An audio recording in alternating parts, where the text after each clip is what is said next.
Allow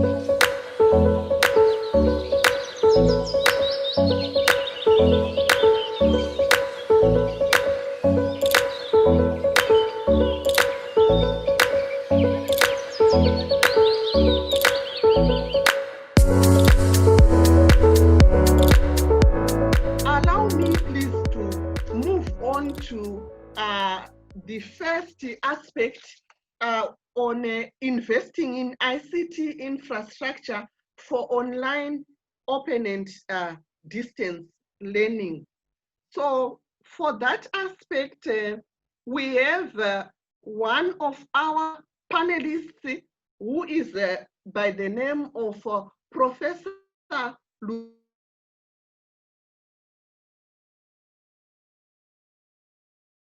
Luvuyo Lalendle, supported. Professor Luvuyo is the Executive Director for Planning and Quality Assurance at the University of South Africa, popularly known as Unisza. He is a former Vice Rector, Teaching and Quality Assurance at Northwest University in South Africa. He has served as the Director, Institutional Audits at the Council on Higher Education. He has worked in higher education for more than 30 years. His writing has been largely in transformation in higher education, planning and teaching and learning. So, Prof, you are most welcome to share with us on investment in ICT infrastructure for online and open and distance learning. You see, we picked also Unisza because it has got a well-known record of more than 140 years of experience in ODL and online. So, Prof. Lalendle, you are most welcome on board.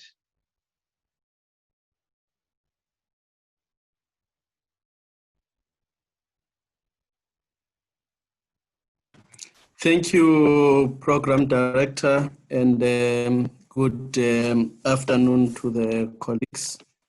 I would want to share my screen, and I hope you either can assist in doing so, if possible, from your side.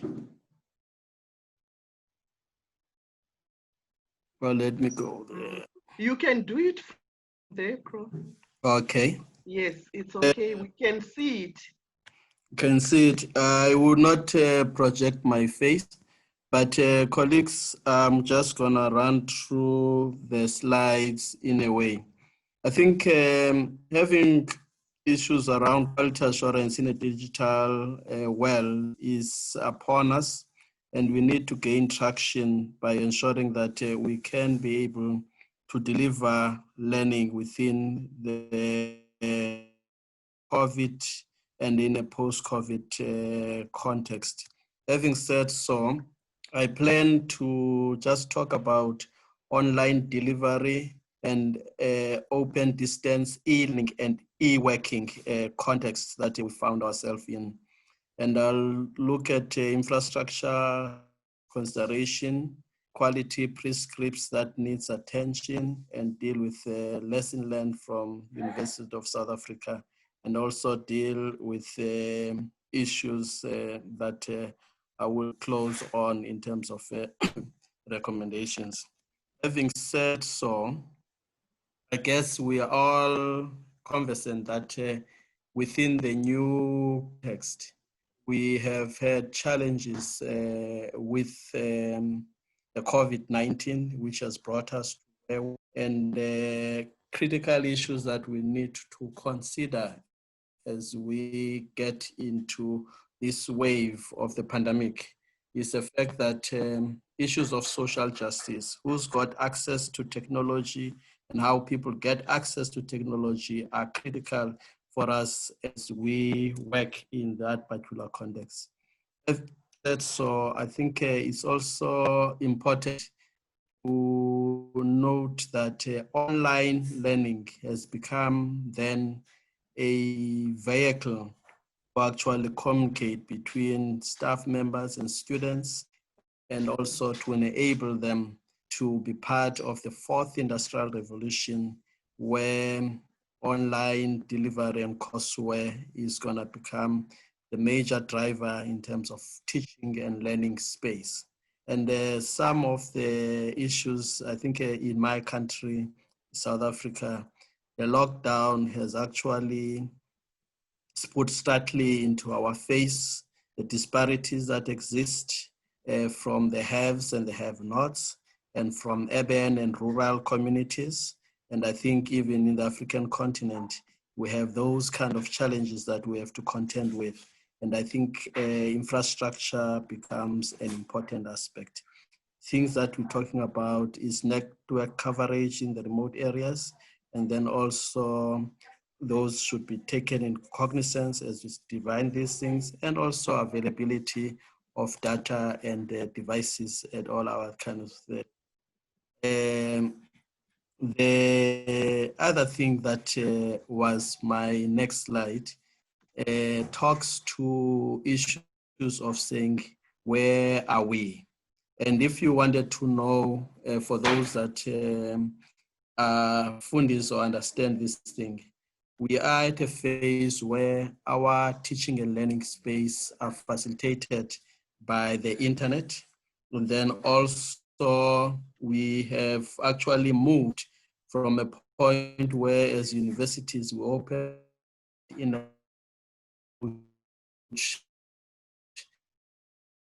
where by access. Prof. Lalendle, may I just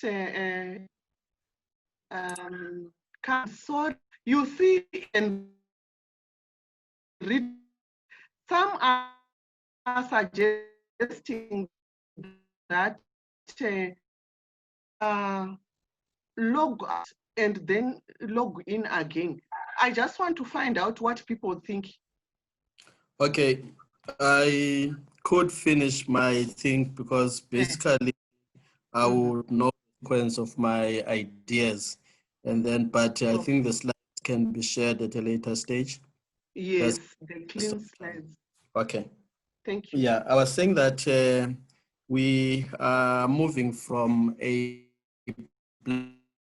almost getting to be an internet-enabled environment, which that environment will also talk towards moving to fully online facilitation kind of thing. And in that context, then computers and devices were really critical, and which also cell phones, smartphones have come to the fore in terms of those issues. And then, having also spoken to you, I think there are critical issues that I thought were important in terms of this presentation, which were consideration that to make in respect to quality of the infrastructure. And some of those issues would be things that speaks to that pertain to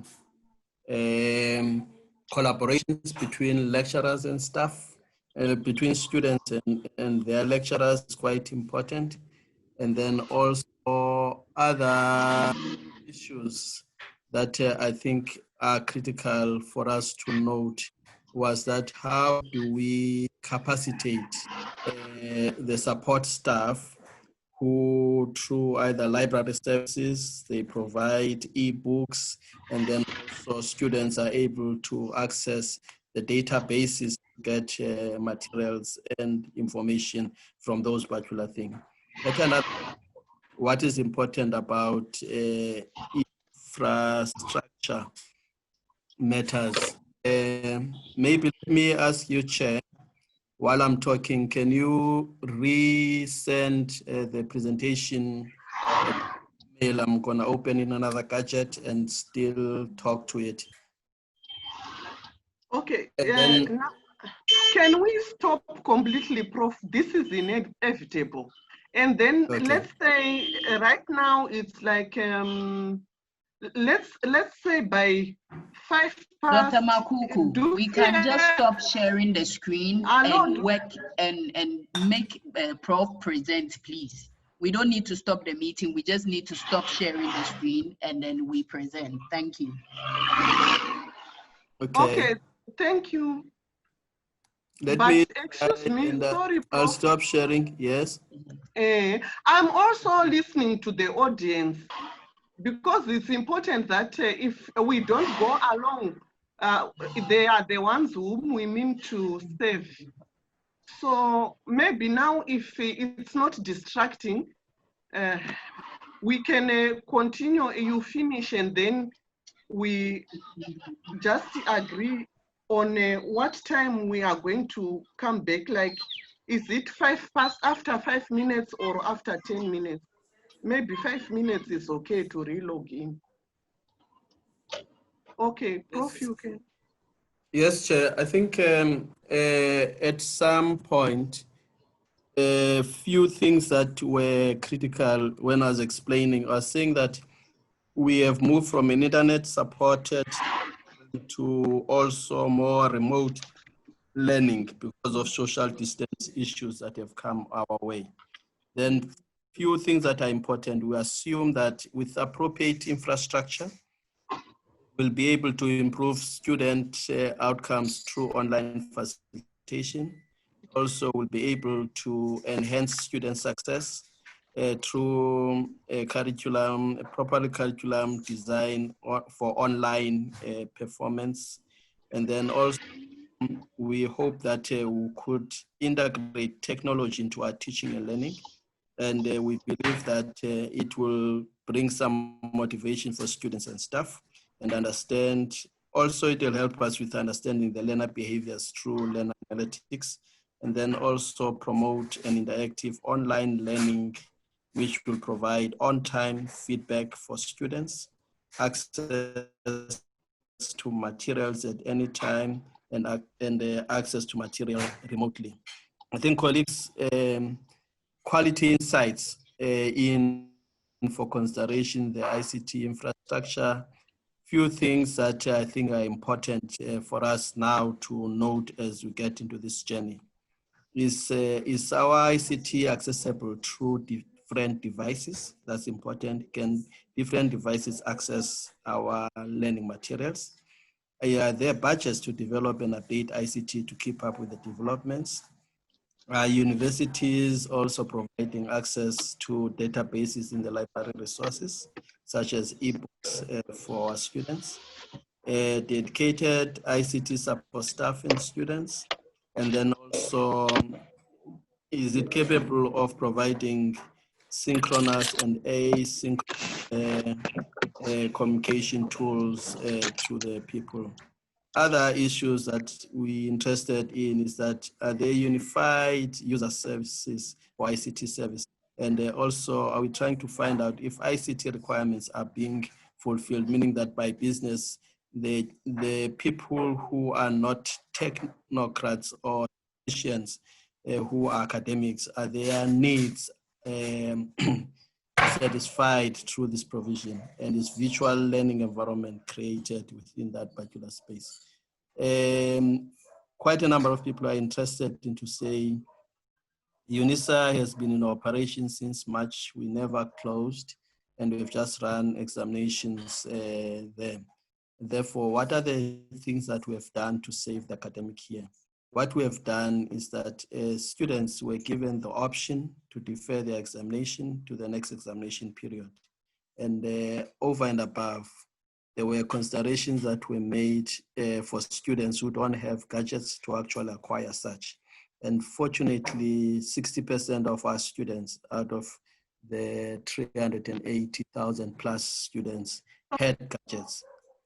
And also we looked at alternative assessment methods used, such as portfolio, open books, examination, oral examination within the context of the COVID-19 that we had. Therefore, all our students were able to take examination at their respective places or wherever they could get connectivity. And I just want to give you some few stats. about Unisza was able to run a class, meaning that a facilitated session of 13,000 students online at one given point.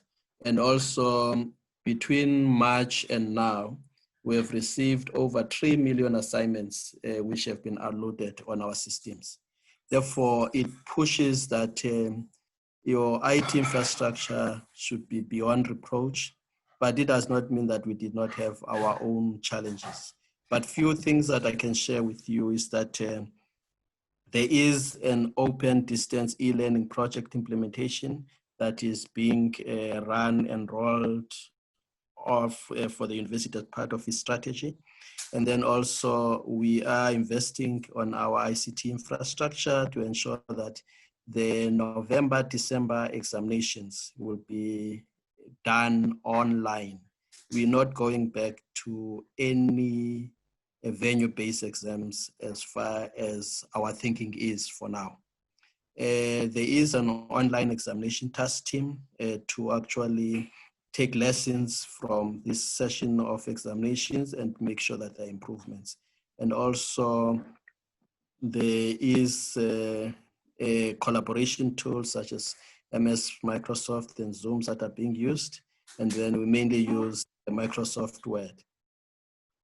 Laptops and computers with VPN facilities to enable working from home have been that, and the university have invested huge sum of money to provide data to students. I think there is 30 gigs of data per month to students and 10 gigs anytime, 20 gigs at night.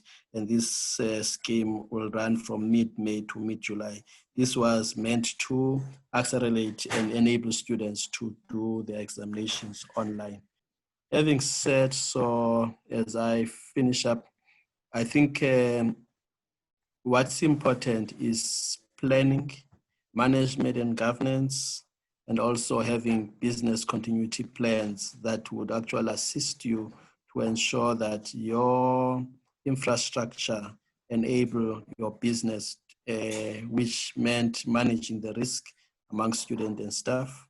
And we have done all the compliance aspects that government have really asked us to do. And then going forward, I think we have reprioritized our resources and put them so that they can enable the business to continue. Other issues that we have done on the aspect of, I call cheating in exams. Social media has actually assisted us because students tend to report one another when those things happen. Therefore, we've picked up those, and we have students do what we call an honor pledge, which confirms that their work they're submitting within this open book examination is entirely their own. That's one step. The second step is that they cannot get any help from any other people like ghostwriters or any people that sells essays and all these kind of things. And we also have turned it in as something that we detect similarity indexes and all these kind of things. But then cheating or collusion exam is a disciplinary offense at Unisza, and we take that as serious. And we reserve the right to use software application screens in exams to match to electronic sources of the work submitted to other things. And we're exploring iris recognition and also proctoring tools to enable us to do this in the next kind of thing. Colleagues, what I want to say then in my closing slide is that in order to have success in this new normal, you need to ensure that the basics are there. There is a functional learning management system. There are a team of instructional designers assigned to faculties to assist in developing the programs and ensuring that the programs are fully integrated. And there should be a functional help desk for ICT to support both students and academics. And then also you cannot do that without executive management support. And also we must always remain and be vigilant that it remains a teaching and a learning function rather than it be driven by the administrators and other people. But therefore, what I'm saying, colleagues, it will also need for you to have a communication strategy in order to run up these things. I think I want to stop there, Madam Chair, and then allow other colleagues to.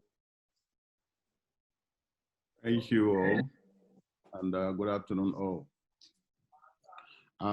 Yeah, mine is just to support what the last speaker said on the issue of ICT infrastructure. He has said a lot of things. Just some few things to add.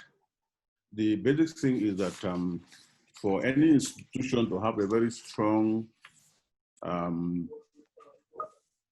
infrastructure for ICT, that institution must have an ICT master plan depending on the hardware needs. Because if you don't have a master plan, it means you will just be trying to, it's like trial and error. So you must have a master plan for your ICT. Again, there must be institutional bandwidth, because we all know the issue of internet penetration, which is a challenge.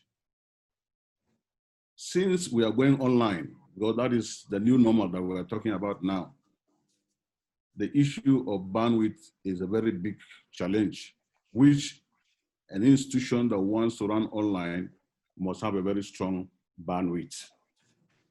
And there are some other tools that such institutions should need to have. We have already mentioned the issue of computers, the up-to-date PC or equivalent device with moderate speed internet connection.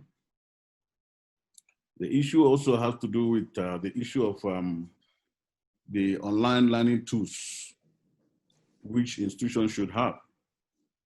There is this modular object-oriented dynamic learning environments, Moodle, which is a very powerful tool used by educators to provide custom learning environments for students and create lessons, manage courses, and interact with teachers and students. This is what we are using in our own institution presently. And during this COVID-19, we have no problem because our students have been receiving their lectures online using this module. And in the first place, the university, the students have been submitting their assignment right from the beginning, even before COVID-19 online. They have been submitting their assignment. So we had no problem with this issue of new normal. We have been working according to the new normal. But what we are saying is that the necessary online learning tools must be made available by the institution. Now, we also have to consider the issue of virtual classrooms. There are different types, like what we're using now, Zoom, and that is what the university has been using as well, our own university, National University of Nigeria, in terms of facilitation. There are environments like video conferencing facilities, Google Classroom, Scratch coding application design for distance education for all class of learners, including kids, the use of Flipboard classrooms, and all other platforms like Schoology, and others that include Canvas and Coursera. All these things are these necessary tools that anyone that wants to go online must make sure that they have them. So that's to mean that about 60% of the budget should go for ICT infrastructure, because everything will be done online. And unless much is given to that aspect to achieve the desired goal, it's going to be very difficult without attaching too much budget to ICT. Now, the issue of examination and its integrity comes to fore when we talk about going online. We have tried it. When the last speaker was speaking from South Africa, Unisza, I felt as if it's like we collaborated together with them, because Our students also, right now, they are writing exams. We started with our postgraduate students. They wrote their exams online on demand. Those who will be able to run the exams, those who have the equipment that is needed, the environment that is needed for the online examination, they wrote it. And even right now, the undergraduates have started their own. So these are the issues that the new normal has brought onto us. Now the other issue that has to do with this infrastructure is what we call Edpuzzle, Edmodo, Socrates, Loom, and etc. Go to meeting, Microsoft meeting. These are several platforms that an institution that want to go online that need to have, depending on the capacity of the art institution in terms of the student population. You choose the one that will be compatible to your own population. But as we said, the entire thing has to do with our bandwidth, because without internet, most of these things we do, we depend on the internet penetration that we have in Africa. So these are the few things that I want to add to what the last professor has said concerning infrastructure, because he has already spoken most of the things. So these are the things that I say I need to just give as a support to what he has said. Thank you. Thank you very much. In the interest of time, I think they were very clear about what needs to be done. And so we simply need to make sure that we take note of these issues because they are very critical. Please allow me to call upon Ms. Nodumo Dhlamini. I'm not sure if she's around, but she must be, because she has got a long experience in ICTs. She's the Director of Communication and Knowledge Management, ICTs, at the Association of African Universities. I just wanted to share a bit of experience of what they've done for the continent and how they've managed, even at national level, if that could help, because we still need to come together and make sure we reduce the cost of these internet services. Ms. Nodumo Dhlamini, please come in. Okay, good afternoon, colleagues. Violet, please confirm that I'm audible. You are audible. Thank you so much for organizing this wonderful session. And thank you to the speakers that have spoken before. We apologize for the apparent Zoom hacking. We are using the Zoom platform for the first time. So I must say we are still learning. When we checked, we realized that annotation was enabled for participants. So maybe among us, there's someone who is really not meant to be in this meeting, and then they are playing around with that annotation to irritate us. So please, let's not lose hope. I think it's a learning point. Concerning my brief remarks, the most important thing that I think we need to remember is that even before COVID, our educational institutions, educational systems. Yes. Okay, thank you. You can go on. Okay, our educational systems were challenged even before COVID. So the things that we are talking about are really not new. The good thing that is coming out as a result of COVID is that we are being reminded to sort of review and improve the way that we do things. Concerning the ICT, okay. concerning the ICT. Okay, thank you.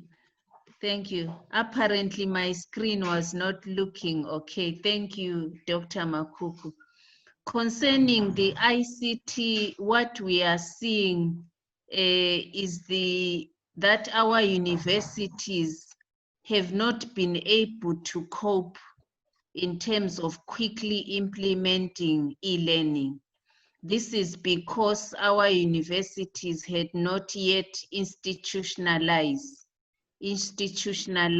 learning management systems. They had not really considered blended learning as an option. But now during COVID, we are seeing a lot of our institutions are struggling and trying to do training, trying to solve the infrastructure issue, trying to solve the access issue.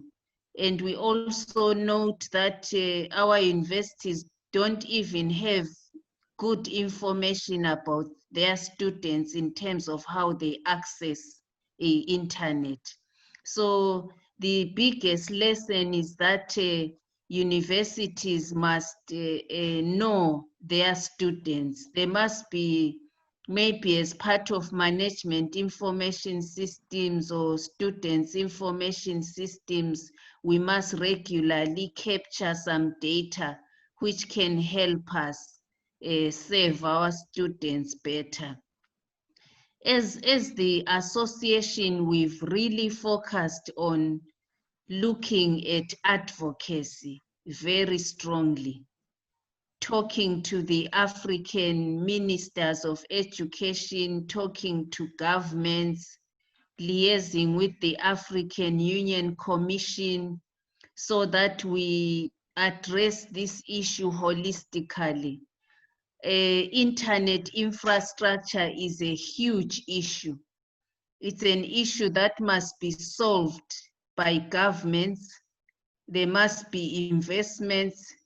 We must have last mile solutions at a national level that address the remotest villages. The most remote villages in our countries must be priority in terms of connectivity.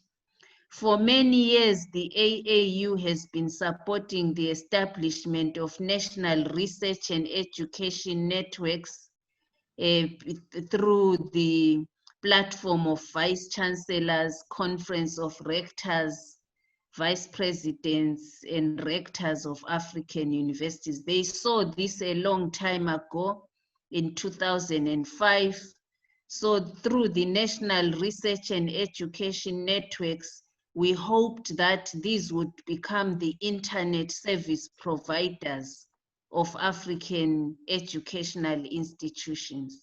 But unfortunately, they are at different levels in terms of maturity. So there are some that have done well, there are some that have not done well. The key message here is that if you belong to a university or educational institution, please find out what your national research and education network is, get involved, support them to be supported at a national level, because they are really trying to ensure we have the internet connectivity that we need to do what we are supposed to do. And then we are also learning as an association that we need to train a lot of people. We are still figuring out the model to use for training millions of people to be proficient in the use of these tools. So there are two models that we are currently trying out.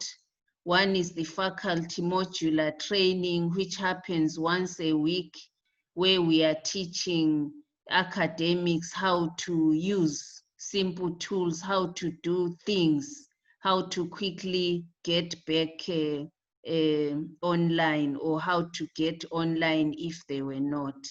Then the other one we are doing, which is ending next week, is working with the Moodle experts to support one university in Zimbabwe as a pilot. So we are training that university how to use Moodle, the Moodle learning management system, and we are making it very well organized so that they get some skills, because it's not easy to move from offline teaching to online teaching, especially when you also have never been an online student. And then lastly, we are also seeing that there's a need to share a lot as African universities. What we are seeing is everyone going it alone. Each university is on its own, trying to solve this huge problem. The collaborations are not really coming out. So we want to also appeal that we need to begin to work together at a national level. Before we start working together at a regional level, let's work together at a national level. Is there some capacity resident within our countries that we can leverage and address issues of capacity building, and also address issues of shared infrastructure, shared e-learning platforms? What can we really do together? Is there some content, a course, it may be in research methods, that has been well designed in one university, which can be shared as open educational resources for others to quickly adapt? So it's very important that we really look at this issue of sharing. In conclusion, if there are any ICT directors on this call, I think we also need to do our part to come out of our shells, because sometimes IT technical people can be a bit removed from the rest of the institution. So we need to really look at how do we help faculty to use technology effectively? How do we help students to learn better? What is the university trying to achieve through the use of ICT? So I think there's an opportunity for ICT directors to play their role in really supporting universities to integrate technology. Dr. Makuku, let me stop there. Thank you very much for the opportunity. Thank you very much, Ms. Nodumo Dhlamini. Truly speaking, ladies and gentlemen, you would allow me to say you will also agree with me that these three people, they really know their area very, very well. And I think this is some of the knowledge and information that we really need to push on. Remember earlier I said cooperation and collaboration is what we want. And everybody is showing that. Without that, there's one thing which I normally like in Ms. Nodumo's presentations.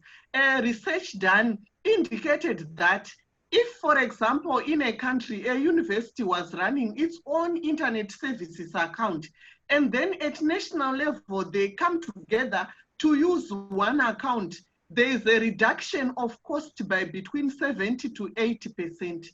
Can you imagine? Let's think about it. In the interest of time, ladies and gentlemen, allow me to call upon Professor Clement Dzidonu.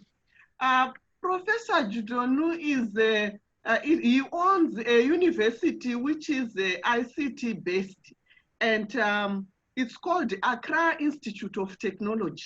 For more than 10 years, he has been on it, and a senior research fellow of the International Institute of Information Technology. Prof. Dzidonu, from 1984, taught and conducted research at a number of universities, including Trinity College, University of Dublin,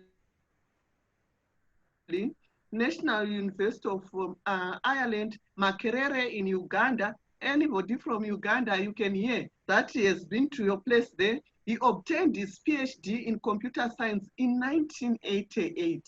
I can't remember what I was doing there. Professor Dzidonu has published a number of computer textbooks and over 100 scientific papers and reports. Ladies and gentlemen, I can go on and on, but in the interest of time and why we are here, allow me to bring on board Prof. Clement Dzidonu. Prof, you are most welcome. Address the participants. Thank you very much, Dr. Makuku. Can you hear me well? Yes, please. Very good. Thank you very much for the introduction. Just one small correction. I don't own a university. I'm the president of the university. If I own a university, I might be a very, very rich man. Thank you for the Accra Institute of Technology, I am the president, not the owner.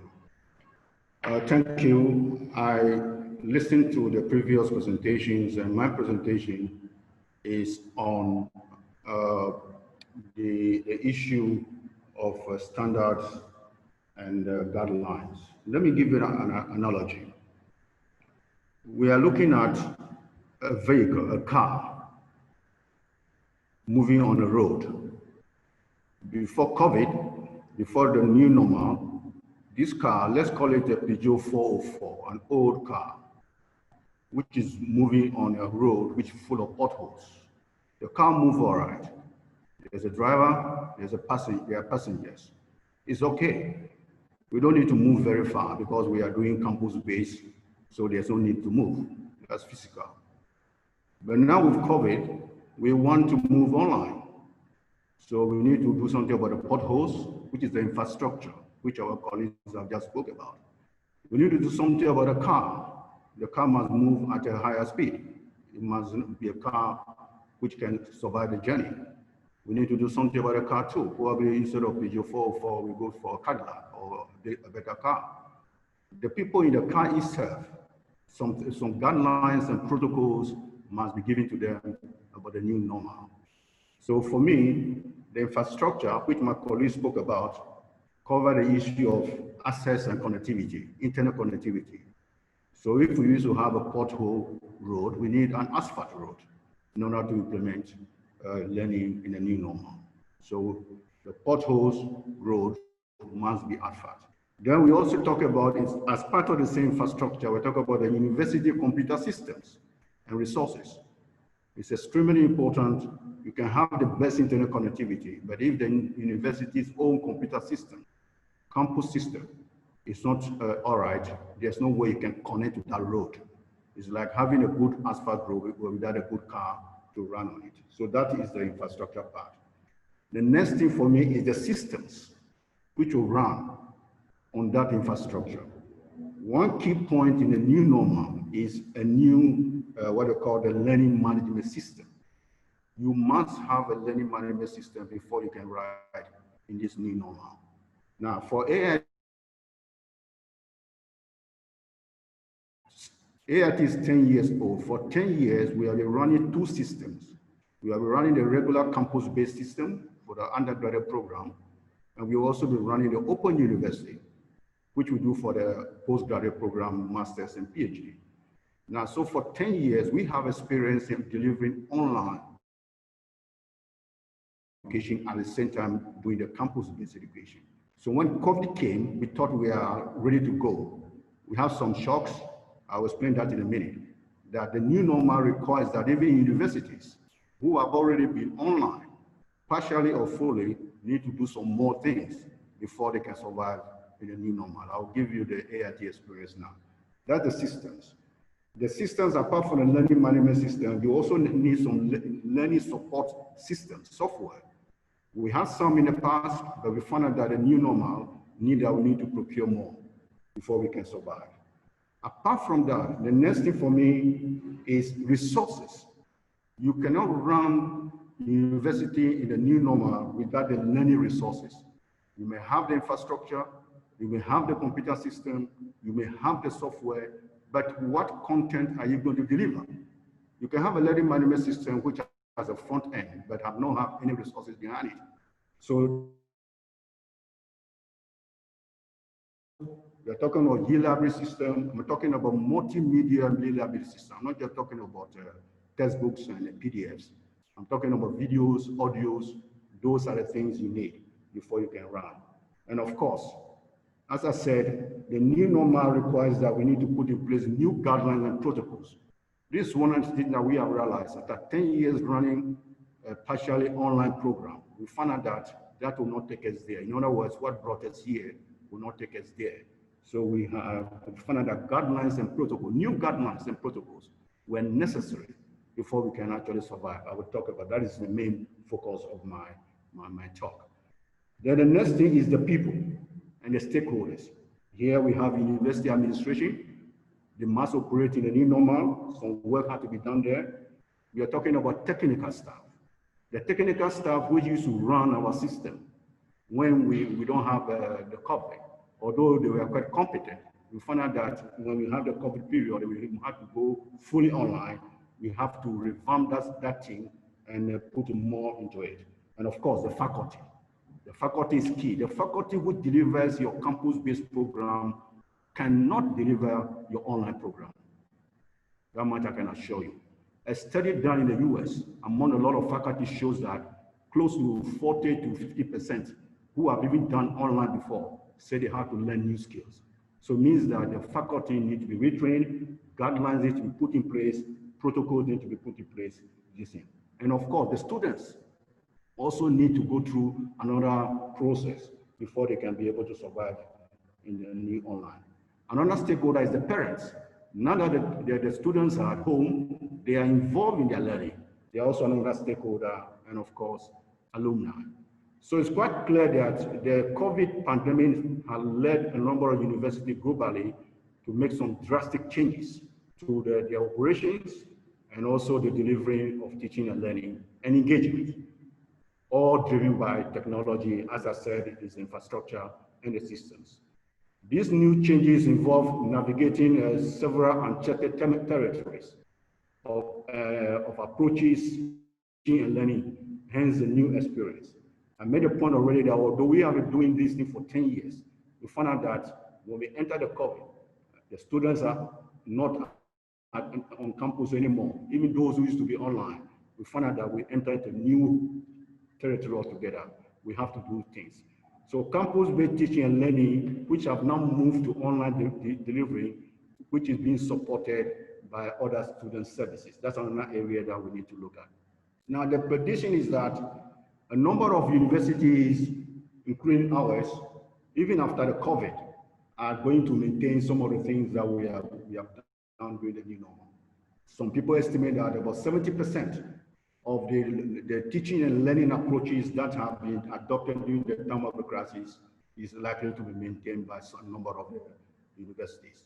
It is anticipated that at least several of these universities may adopt at least blended mode of learning. In other words, they may not go back to the complete physical face-to-face learning again.